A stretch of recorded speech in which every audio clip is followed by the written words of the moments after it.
கேரள மாநிலம் கோழிக்கோட்டில் விபத்தில் சிக்கி மேம்பாலத்தில் ஸ்கூட்டருடன் தொங்கிக் கொண்டிருந்த நபரை தீயணைப்பு வீரர்கள் பத்திரமாக மீட்டுள்ளனர்.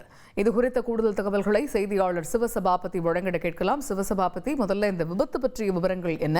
தற்பொழுது மீட்கப்பட்டிருக்கக்கூடிய நபருடைய நிலைமை என்ன? கேரள மாநிலத்தில் பாத்தீங்கன்னா பல்வேறு இடங்கள்ல தேசிய நெடுஞ்சாலை அமைக்கப்பட்டிருக்கு.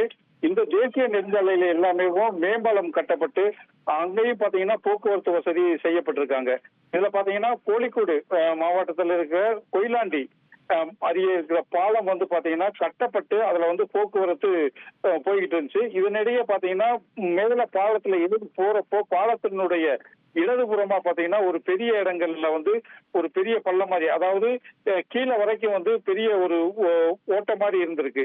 இதுல பாத்தீங்கன்னா ஸ்கூட்டர்ல போனவர் இது தெரியாம வேகமா போனவர் அந்த ஸ்கூட்டர்ல அந்த இது பாலத்துல வைத்திங் பிரைவேட் லிமிடெட் கம்பெனி ஆரம்பிக்கலாமா இல்ல பார்ட்னர்ஷிப்ல ஆரம்பிக்கலாமா? எது கன்ஃபியூஷன்? ஒரு எக்ஸ்பர்ட் கிட்ட பேசிரோம். எப்படி பாஸ் வாலா பி தி பாஸ் விழுந்துட்டாரு. இதுல பாத்தீங்கன்னா பாலத்திலையும் இல்லாம கீழையும் விழுகாம பாத்தீங்கன்னா நடுவழியில ஸ்கூட்டரோட தொங்கிட்டு இருந்தாங்க.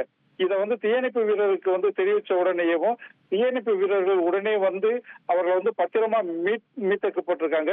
இவருக்கு சில காயங்கள் மட்டும்தான் ஏற்பட்டிருக்கு.